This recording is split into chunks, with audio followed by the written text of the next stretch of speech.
Hello everyone, good evening to all of you. काफी दिनों से बच्चे कंटिन्यूअसली मेरे को मैसेज कर रहे थे कि सर इंटरव्यू पर कुछ बात करिए, इंटरव्यू पर कुछ गाइडेंस प्रोवाइड करिए, क्योंकि आप लोगों का करंटली बार्क का भी इंटरव्यू लगा हुआ है, एनपी सेल का इंटरव्यू लगा है, तो सारे बच्चे इंटरव्यू के लिए कहीं ना कहीं प्रिपरेशन कर रहे हैं।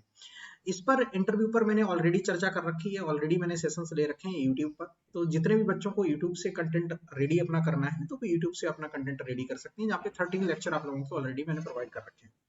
आज का सेशन थोड़ा स्पेशल सेशन है, जो कि धनंजय के साथ है। ये करंटली अभी ओएनजीसी का जो रिजल्ट आया है, इनमें इनका फाइनल सिलेक्शन हुआ है। ठीक है, तो फाइनल सिलेक्टेड ये स्टूडेंट हैं यहाँ पे। और करंट टाइम पर ये ओएनजीसी में ही वर्किंग में भी जाने वाले हैं, आई थिंक कि अभी Yes. धनंजय हो गया है। अभी जाने वाले हो या अभी आप अभी वर्किंग में हो या अभी आपने ज्वाइन कर लिया है? नो सर, अभी जाने वाला हूँ। जाने वाले हैं, ठीक है। अभी मतलब ये यस सर। जाने वाले हैं, अभी जस्ट लिस्ट आई है तो उसी में इन्होंने बात करी है। तो हम लोग बात करते हैं धनंजय से। धनंजय थोड़ा अपने बारे में बच्चों को बता दो, और फिर इस पूरे सेशन को हम लोग आगे कंटिन्यू करते hello friends, first of all my name is Dhananjay Nandeshwar. मैं नागपुर का रहने वाला हूँ। मैंने अपनी बीटेक केमिकल इंजीनियरिंग में की है एनआईटी वारंगल से। मैंने थर्ड और फोर्थ ईयर दोनों साल गेट क्लियर किया है। मेरी थर्ड ईयर में 1200 रैंक थी और फोर्थ ईयर में 624 रैंक आई है। इस ओएनजीसी के साथ साथ ही मेरा एडबल आई में यानी एटीसी ऑफिसर करके भी सिलेक्शन हुआ है।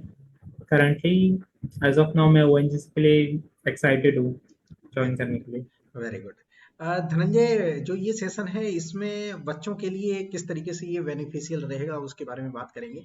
आपका एक्सपीरियंस क्या रहा इंटरव्यू का? जो भी आपने इंटरव्यू के किन किन आपने ऑर्गेनाइजेशन के इंटरव्यू दिए, और क्या प्रोसेस था इंटरव्यू का, और किस तरीके से आपने उन चीजों को फेस करा, और कितने मार्क्स आए थे, और क्या क्या क्वेश्चंस आपसे पूछे गए, वो थोड़ा बच्चों को बताइए। ओके सर, सबसे पहले तो मेरा फर्स्ट इंटरव्यू एनपीसीएल का था जो मैंने बीआर से मुंबई में दिया था। सर वो इंटरव्यू प्योर टेक्निकल बेसिस पे था। उन्होंने बिल्कुल भी एचआर नहीं पूछा था। उन्होंने मुझसे सबसे पहले तो 5 सब्जेक्ट पूछे थे, तो मैंने first subject MT, CRE, ST. तो वो सर मैक्सिमम उन्होंने मेरे से एमटी से ही क्वेश्चन पूछे। तो सर आपने जो भी कराया है जैसे डिस्टिलेशन कॉलम वगैरह की डिजाइनिंग बताई है और कूलिंग टावर की भी सर आपने डिजाइनिंग कराई है, तो सर उन्होंने मुझसे पूरी कूलिंग टावर की डिजाइन कराई।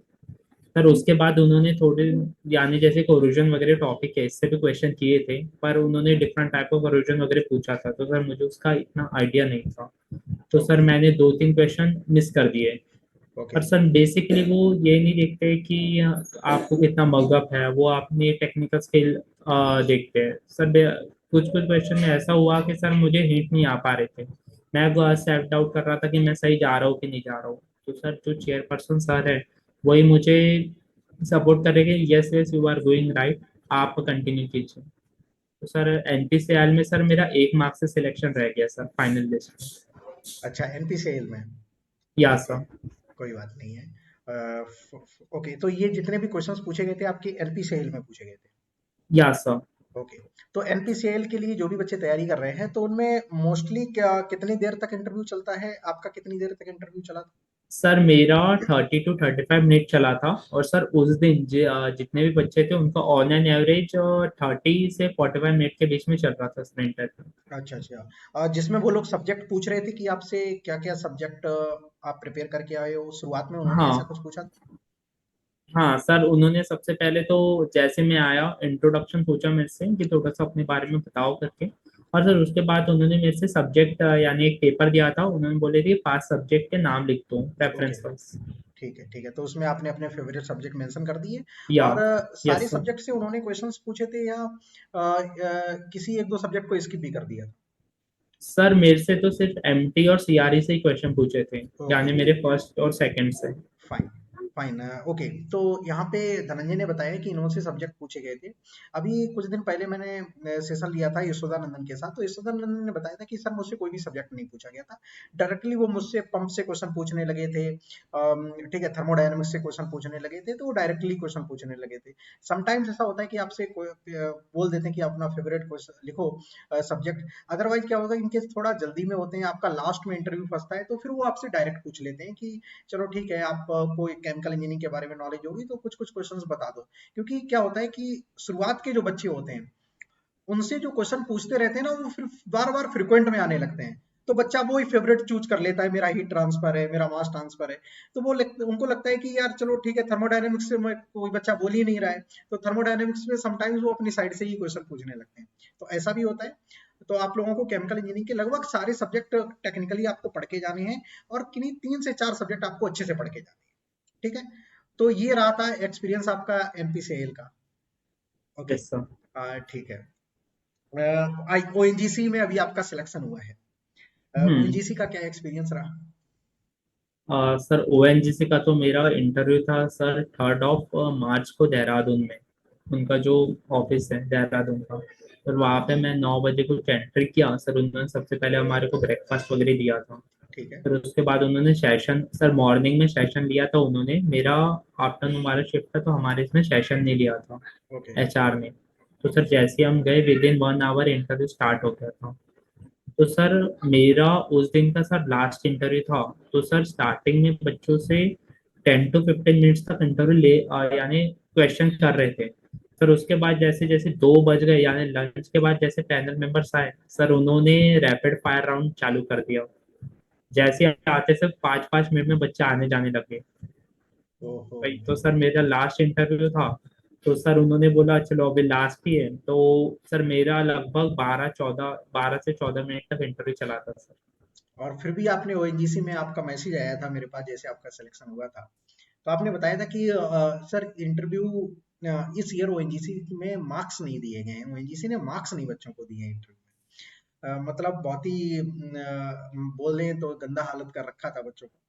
तो आपके इंटरव्यू में कितने मार्क्स आए थे ओएनजीसी में? सर मेरे 11 मार्क्स आए हैं 11 सर मार्क्स। इंटरव्यू में। और आपने वहां और पे एक सर लाइन भी लिखी थी कि 11 या 11 से ज्यादा सिर्फ पूरे उसमें सिर्फ 4 बच्चों के मार्क्स आए। यस सर, अपने केमिकल इंजीनियरिंग में जितने भी 60-60 बच्चे सिलेक्ट हुए फिर उसमें से सिर्फ 4 बच्चों के 11 से ज्यादा मार्क्स आए। बहुत बढ़िया, ग्रेट। तो एक ये अच्छा प्राउड आपको फील हो रहा है, ऑब्वियसली है, हमारे लिए भी प्राउड की बात है, आपके लिए भी प्राउड की बात होगी। ठीक है, अभी मैं इसको आगे कंटिन्यू करूंगा सेशन को। अभी आपने बताया कि ओएनजीसी में सर मेरा 1 नंबर से नहीं, और आई वो एनपीसीएल में आपका एक एमपीसीएल। 1 नंबर से नहीं हुआ, और ओएनजीसी में आपका फाइनल सिलेक्शन हो गया है, राइट? ठीक है, तो ओएनजीसी में नहीं हुआ था तब क्या आपके मन में आया था विचार, किस तरीके से आपने अपने आप को संभाला, और जब आपका फाइनल ओएनजीसी का रिजल्ट आया तो आपका फाइनली हो गया, दोनों में क्या डिफरेंस आपको लग रहा है, मतलब किस तरीके से आपने वो चीजें ओवरकम करी? सर सबसे पहले तो जैसे एनपीसीएल का 1 मार्क्स से रह गया था तो थोड़ा सा लगा था कि मैंने पुश कर दिया रहता तो हो गया रहता। सर उसके ओके। साथ साथ में मेरा पुणे में सर एज अ कंसल्टेंट करके जॉब था तो मैं वो जॉब पे ही कंटिन्यू कर रहा था। सर फिर अक्टूबर में सर आईयूसीएल का इंटरव्यू मैं मुंबई देने गया था। सर उसमें भी मेरे से टेक्निकल क्वेश्चन बिल्कुल भी नहीं पूछे, टोटल एचआर क्वेश्चन पूछे थे। फिर अच्छा। उसमें मेरा एक्सपेक्टेड था कि हो जाएगा, पर सर उसमें भी मेरा नहीं हुआ। तो सर वो काफी यानी डिप्रेसिंग वाला मोमेंट था कि हमने इतना लगा दिया और तब भी नहीं हुआ। सर उसके बाद सर वो हो गया। सर मैंने सीपीसीएल के भी एग्जाम सर रिटर्न एग्जाम दिया था सीपीसीएल में, तो सर मैंने उसकी भी एग्जाम क्लियर कर दी थी। सर उसका इंटरव्यू था सर दिसंबर में, 20 दिसंबर। सर वो मैंने अभी तो मेरे पास कुछ अपॉर्चुनिटी थी नहीं पर जॉब कर रहा था, तो मैं बोला सर सीपीसीएल का भी इंटरव्यू दे देते हैं। सर उसमें भी उन्होंने मेरे से टेक्निकल वगैरह अच्छे, सर मेरा टेक्निकल अच्छा था, जो भी क्वेश्चन पूछते थे मैं लगभग सारे क्वेश्चन आंसर कर देता था। सर उन्होंने मुझे बहुत प्रेस किए कि आप यानी 22 के पास आउट और इतने डायनेमिक हो, काम भी कर रहे हो, अच्छा है। तो सर उसके बाद सर पता नहीं क्या हुआ सर, उन्होंने उन्होंने भी रिजेक्ट कर दिया। सर ये तीनों रिजेक्शन, सर अभी मैं सेल्फ डाउट ही कर रहा था कि यार लोगों का हो रहा है, हमने ऐसा क्या कर दिया है कि मेरा क्यों नहीं हो रहा है, मैं कहाँ कम रह रहा हूँ, ऐसा तो नहीं कि मैं इंटरव्यू की प्रिपरेशन नहीं करके जा रहा हूँ या कहीं पे लैग कर रहा हूँ। सर मैं खुद को ये इंट्रोस्पेक्ट करता था सर, पर मुझे पता था कि कहीं ना कहीं तो sir hard work always paid of जैसे हम बोलते हैं, तो सर वो हो जाएगा। तो सर मैंने उसके बाद ओएनजीसी की आ गई थी सर तब तक के कि आपका यानी शॉर्ट लिस्ट आ गई थी। तो सर जब मैंने देखा सर प्रीवियस जो रिजल्ट देखा सर, जो डिटेल रिजल्ट निकालते हैं, सर उसमें बेसिकली ऐसा होता था कि सर वो कट ऑफ मार्क्स ही दे देते थे इंटरव्यू वाले को। सर बहुत कम लोग हैं जिनको उन्होंने 11 12 नंबर दिए, सर 14 तो देते ही नहीं थे सर। केमिकल की बात कर रहा हूँ सर मैं। तो सर मैंने देखा कि इनके हमारे को वन से क्रैक करना है, तो सर मुझे 11 12 सर यानी 10+ तो लाने ही होंगे, तभी जाके मेरा क्रैक होगा। तो सर मैंने उसकी फुल फ्लेज प्रिपरेशन चालू कर दी। तो सर मैंने साइट वगैरह ओएनजीसी के साइट से एक एक सर जितने भी पॉइंट्स हैं सर, लगभग 4 10 पेज के तो मैंने ओएनजीसी पे ही पॉइंट्स बना लिए थे।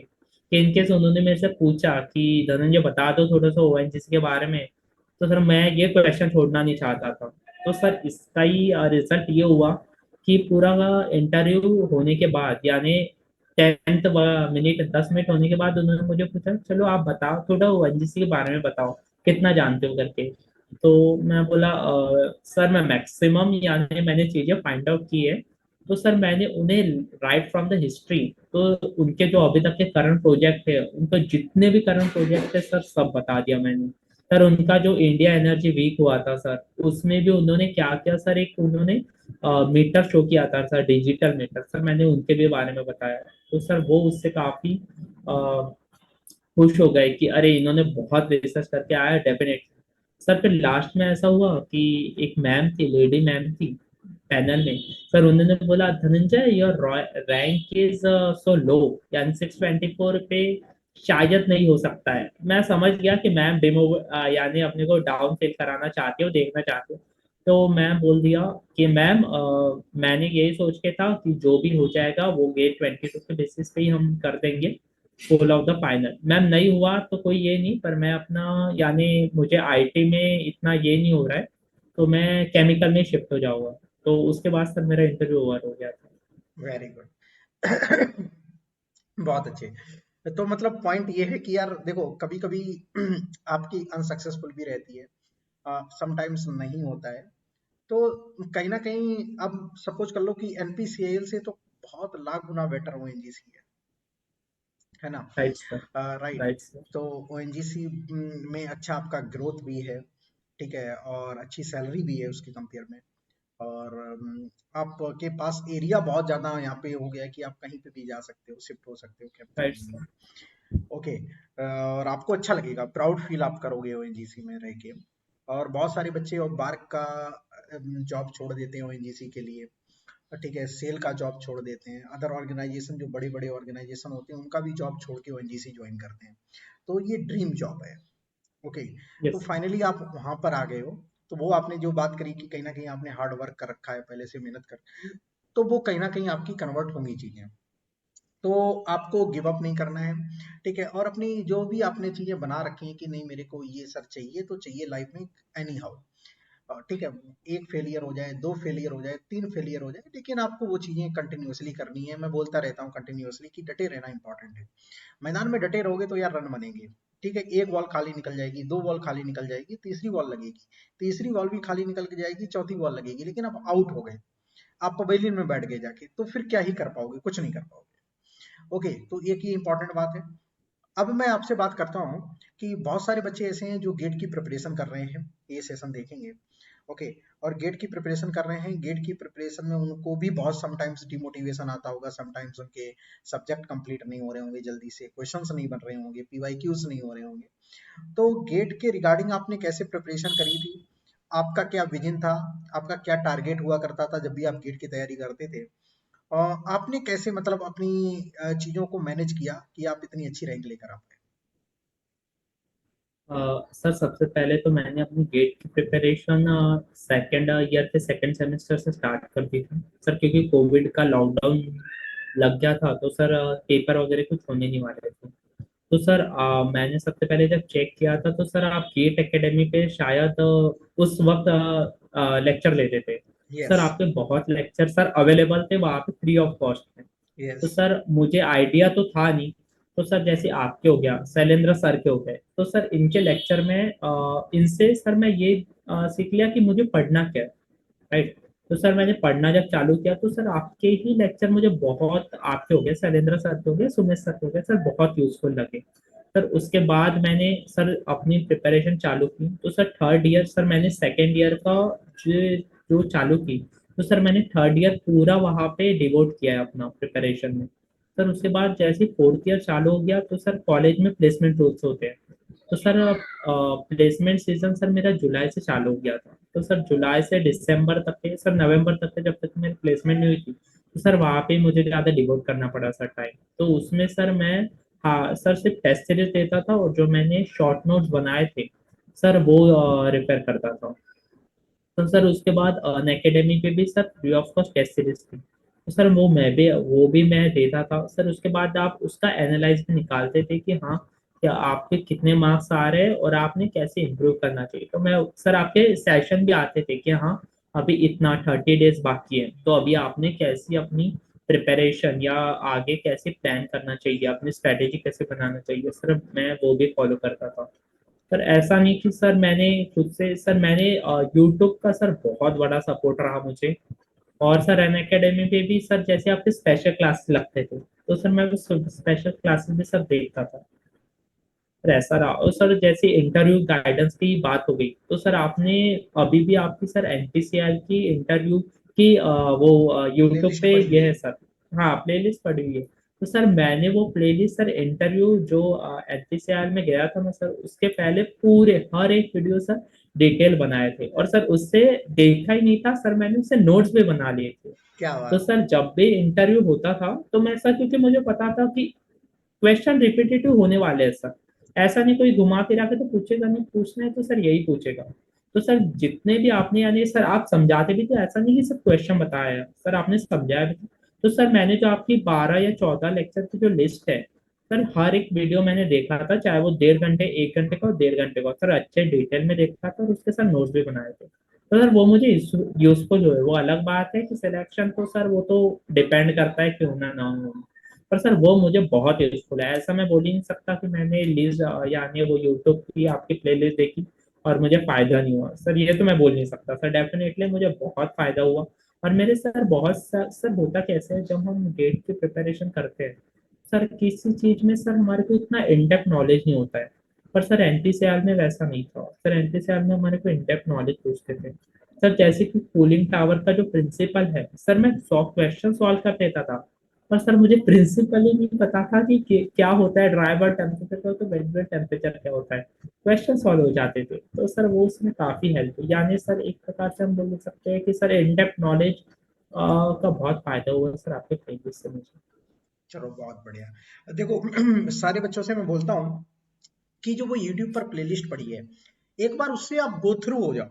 ठीक है, मैं नहीं कह रहा हूँ कि आपका उसमें क्वेश्चन हो सकता है पूछा जाए ना पूछा जाए, लेकिन एक आपको इतना अच्छा आइडिया लग जाएगा कि आपको घुमा फिरा के भी क्वेश्चन पूछा गया तो तुम वहां से थ्योरी को इस तरीके से अपना मोल्ड कर लोगे कि उसका आंसर देने के लिए आप सक्षम हो जाओगे। राइट।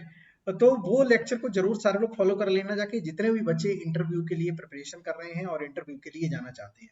तो वो आपकी एक बात हो गई। दूसरा, आपने जो प्रिपरेशन स्टार्ट करी थी, आपने सेकंड ईयर से स्टार्ट करी थी, आप लेक्चर देख के मोटिवेट हुए। ठीक है, जब आपके पास लास्ट के 6 महीने बचे थे धनंजय, तब आपकी क्या स्ट्रेटजी रही थी? किस तरीके से आपने अपने आप को मैनेज किया, किस तरीके से आपने टाइम को मैनेज किया, किस तरीके से आपने अपने सब्जेक्ट्स को मैनेज किया? सर जैसे कि मैंने पहले बताया कि मैंने शॉर्ट नोट्स बना रखे थे, तो सर जैसे ही मैं अल्टरनेट डेज में सर टेस्ट सीरीज देता था, मैंने जो ओके। भी मैं टेस्ट सीरीज में परचेस की थी सर वो देता था अल्टरनेट डेज में। और ठीक है। सर उसके बाद शाम को सर मैं देख लेता था कि कौन से, सर सबसे पहले तो मैं वो देखता था कि जो क्वेश्चन मुझे आता था और मैंने वो रॉन्ग किया, मैंने सिली मिस्टेक क्या क्या की, सबसे पहले तो सर मैं वो क्वेश्चन ऑब्जर्व करता था। और सर कुछ कुछ क्वेश्चन ऐसे थे कि जो इररिलेवेंसी मींस सर ऐसे बोल सकते हैं कि बियॉन्ड द स्कोप थे, कि गेट इतना पूछ नहीं रहा है, पर टेस्ट सीरीज में वो क्वेश्चन जस्ट हमारा टाइम कंज्यूम करने के लिए डाल दिया। तो सर मैं उसका इतना हेडेक नहीं लेता था कि मेरे क्वेश्चन नहीं बने। तो सर कभी कभी टेस्ट सीरीज में ऐसा भी होता था कि सर मेरे 72 मार्क्स आते थे। और कभी कभी सर जैसे आपने लास्ट के सर प्री गेट लेते हो ना सर, आप अन अकेडमी के जस्ट गेट के पहले 3 टेस्ट सीरीज होती थी, तो सर मैंने वो टेस्ट सीरीज भी 2 टेस्ट सीरीज दिए थे सर। उसमें मेरे मार्क्स भी अच्छे ही आए थे और सर मेरी रैंक अंडर 20 दोनों में सर, एक में 25 कुछ थी और सर एक में सर 20 थी। तो सर मैं इतना तो पता था कि मेरी प्रेपरेशन सर राइट गाइडेंस में है, राइट डायरेक्शन में है। सर बट वही है कि वो जो 3 घंटे जो है हमारे को पेपर में मिल रहे हैं वो बहुत इम्पोर्टेंट है सर। चलो बहुत बढ़िया। तो सारे लोगों से मैं यही कहना चाहूंगा कि सबसे पहले आप लोग क्या काम करो कि हर एक सब्जेक्ट का प्रॉपर तरीके से आपके पास थ्योरी होना चाहिए, अच्छा कंटेंट होना चाहिए। वो कहीं से भी हो सकता है, बस आपके पास एक अच्छा कंटेंट होना चाहिए, राइट। कंटेंट के बाद आपके पास पीवाईक्यूज आप लोग के मिनिमम 3 टाइम्स आपको करने हैं। ठीक है, मैक्सिमम जितना भी कर पाओ वो कम है। ओके, जितनी बार करोगे आपकी प्रैक्टिस उतनी अच्छी होगी, आपको नया कुछ ना कुछ सीखने को मिलेगा। आपकी थ्योरी कवर हो गई, पीवाईक्यू कवर हो गए। आप उसके बाद टेक्स्ट बुक की कुछ प्रॉब्लम्स लगा लो, आपके पास टाइम बचता है तो। लास्ट ईयर मैंने एमआर 100 सीरीज ली थी, तो हो सकता है कि बहुत सारे बच्चों ने की होगी, और इस ईयर भी आप लोग कर लेना। इसके बाद आप मूव कर जाओ टेस्ट टेस्ट सीरीज पर। जैसे फिर आप टेस्ट सीरीज दोगे, तब आपकी थ्योरी कवर होगी, पीवाईक्यू का अच्छा पैकेज होगा, तब फिर टेस्ट पेपर दोगे तो फिर तुम्हारा कॉन्फिडेंस आएगा। समटाइम्स होता क्या है कि बच्चे की थ्योरी भी गड़बड़ है, आपने पीवाईक्यू भी नहीं लगाए हैं, और आपके पास अब टाइम है नहीं, अब आप सीधे टेस्ट पेपर पर जंप कर गए, वहां पे मार्क्स कम आए, फिर आप परेशान होते हो कि यार मार्क्स क्यों नहीं आए, बढ़ क्यों नहीं रहे हैं। मार्क्स ना बढ़ने के पीछे रीजन यही है कि आपने या तो थ्योरी वाला पार्ट नहीं कवर किया है, या तो आपने फिर दो सब्जेक्ट और होते हैं, मैथमेटिक्स और एप्टीट्यूड, जो कि गेट के एग्जाम में बहुत ज्यादा इंपॉर्टेंट रोल प्ले करते हैं। आपका एप्टी नहीं आप कर पा रहे हो तब भी आपके स्कोर नहीं बढ़ेगा, मैथ्स नहीं कर पा रहे हो तब भी आपका स्कोर नहीं बढ़ेगा। तो आपको पूरा सब्जेक्ट को बैलेंस करके चलना है। ओके, आपको ऐसा नहीं है कि यार रैंक किसी ऐसे स्टूडेंट की आ जाती है, धनंजय भी शुरुआत में आपके भी बेसिक्स क्लियर नहीं होंगे, आपने भी करे होंगे। ठीक है, ऐसा तो था नहीं कि That's- 12th में ही सारा कुछ आपका क्लियर हो गया, 12th में क्लियर हो जाता तो हमारा 12th में ही आईआईटी लग जाता, है ना। हम तो राइट सर। नॉर्मल कॉलेज से इसी वजह से बीटेक कर रहे हैं कि हमारा आईआईटी लगाने, क्योंकि हमारा बेसिक्स से नहीं क्लियर था। तो वो बहुत सारे बच्चों के साथ ऐसा होता है कि नहीं क्लियर होता है, मेरे साथ भी ऐसा था, मेरे भी बेसिक्स नहीं क्लियर थे। जो भी स्टूडेंट इस समय पीएसयूज में हैं, उनके भी बेसिक्स क्लियर नहीं होते हैं। लेकिन जब वो यार कंटिन्यूअसली प्रिपरेशन करते रहते हैं ना, बीटेक के बाद मैं बता रहा हूँ, तब वो कंटिन्यूअसली प्रिपरेशन करते रहते हैं, वो चीजें भी क्लियर हो जाती हैं, और रैंक भी आती है, इन्हीं लोगों में से रैंक आती है। कोई ऐसा नहीं है कि बहुत बाहर के लोग आ रहे हैं वो रैंक मार के चले जा रहे हैं, अपने प्लेटफॉर्म से ही रैंक आ रही है। ठीक है, ऐसा भी नहीं कहीं इंडिया में केमिकल इंजीनियरिंग इस समय कहीं पे है भी। ठीक है, तो है बहुत जगह, लेकिन केमिकल इंजीनियरिंग इस समय जो मैक्सिमम बच्चा जुड़ा हुआ है, आपको भी पता है हमको भी पता है, मैक्सिमम बच्चा अपने प्लेटफॉर्म से ही जुड़ा हुआ है। तो जितना भी रैंक आ रहा है, लगभग हर दूसरी रैंक अपने यहाँ से निकल के आ रही है। तो पॉइंट ये है कि तब एक जगह कलेक्टिव में सारा कुछ आपको मिल जा रहा है, तो आप प्रॉपर तरीके से यहाँ से अपनी प्रिपरेशन को स्टार्ट कर सकते हैं। ठीक है, और धनंजय के साथ हम लोग कंटिन्यूसली मिलते रहेंगे। धनंजय, जब आप ओएनजीसी में जाएंगे तो एक दो सेशन और लेंगे, अंदर क्या किस या तरीके सर से बिल्कुल। ऑपरेशंस होते हैं, कहाँ पे आपको हाँ सर। जॉब मिल रही है, क्या क्या आपका वर्किंग हाँ। प्रोफाइल रहता है। ठीक है, यस बच्चों सर। को किस तरीके से हेल्पफुल रहेगा, आपका ग्रोथ वहाँ पे किस टाइप का है, वो भी थोड़ा बच्चों को बताना। Right sir. अच्छा धनंजय, और थोड़ा अपने मन से कुछ आप बताना चाहो बच्चों को, जो आने वाली स्टूडेंट हैं, जो आने वाले गेट 2024 के एस्पिरेंट्स हैं, उनके लिए कुछ आपकी टिप्स हों, तो आप अपने मन में कुछ आपके पॉइंट्स हों जो आप बताना उनको चाहो, तो आप बिल्कुल दे सकते हो आइडियाज। Yes sir. सर जैसे कि देखो सर, दो टाइप के बच्चे होते हैं सर, कि जो सेल्फ लर्नर होते हैं कि उन्हें पता होता है कि मैं सब खुद से कर दूंगा। पर सर एक ऐसा बच्चा होता है कि जिसे पता है सर मुझे कोचिंग की रिक्वायरमेंट है या मुझे किसी के डायरेक्शन की रिक्वायरमेंट है। पर तो मैं वही बोलना चाहता हूँ कि sir direction is more important. तो पता चल रहा है सर हम कंटिन्यूसली हार्डवर्क कर रहे हैं, पर हमारा सर यदि सही डायरेक्शन नहीं होगा तो सर हमारे को रिजल्ट नहीं मिलने वाला है। सर जैसे कि मैं फेलियर सर, मुझे भी ऐसा नहीं कि सर फेलियर नहीं आते गए सर, मेरे इसमें भी फेलियर आते गए सर। पर मुझे पता था कि मेरे कंसेप्ट क्लियर है, सब क्लियर है सर। एक दो बार सर मेरी आपसे भी बात हुई थी कि सर ऐसी ऐसी बात है, मेरी रैंक भी कम है सर, पर मुझे पता है कि मेरा हो जाएगा सर। तो वही सर कॉन्फिडेंस भी बच्चों में रहना चाहिए।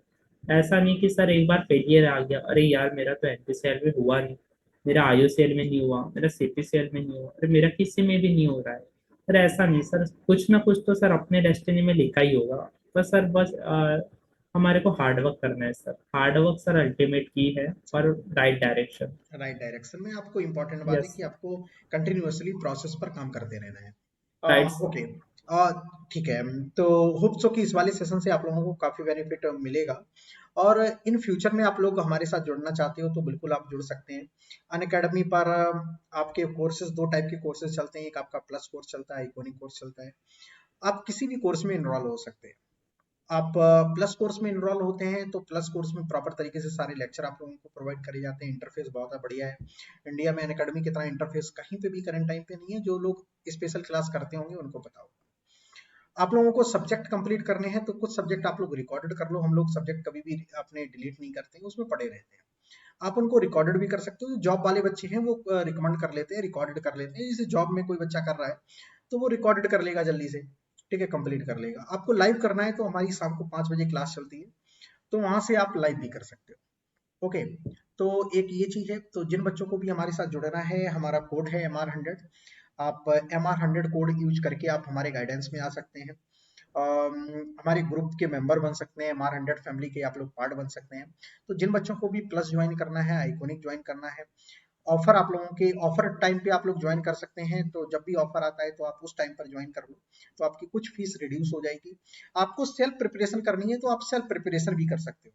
यूट्यूब पर मैंने बहुत सारा कंटेंट आप लोगों को प्रोवाइड कर रखा है, तो आप यूट्यूब से भी कर सकते हो। जो बच्चे फाइनेंशियल थोड़ा सा वीक हैं, लेकिन मेरे से एक बार बात जरूर कर लो।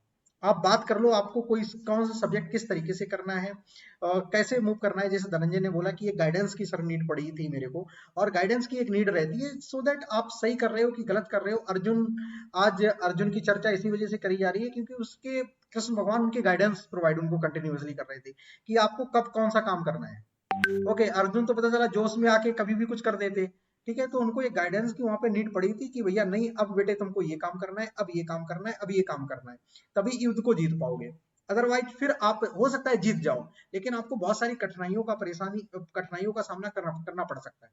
तो आपको लगता है कि हमारे गाइडेंस में आप लोग आना चाहते हैं तो बिल्कुल आ जाओ, टेलीग्राम ग्रुप को ज्वाइन कर लो, वहां से मेरे से डिस्कस कर लो, ठीक है। लेकिन एक बार बात करके आप लोग अपनी सब्जेक्ट कम से कम बता दो कि कौन कौन से सब्जेक्ट आपने करनी है, अब कैसे आपको मूव करना है। तो एक बार डिस्कस करके ही आप लोग प्रिपरेशन अपनी आगे करेंगे, ठीक है। तो होपफुली कि ये वाला सेशन काफी आप के लिए बेनिफिशियल रहेगा। और बहुत बहुत धन्यवाद धनंजय, और thank you so much once again, ठीक है, कि आप यहाँ पे आए, अपना टाइम दिया। और होपफुली कि आपके द्वारा जो दी गई गाइडेंस हमारे काफी बच्चों के लिए हेल्पफुल रहेगी।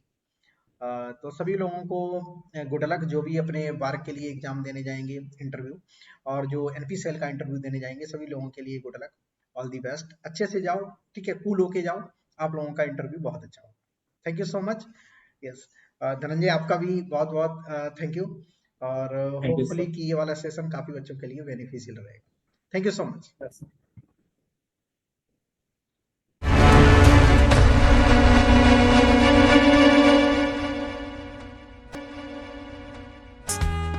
Unacademy. Let's crack it.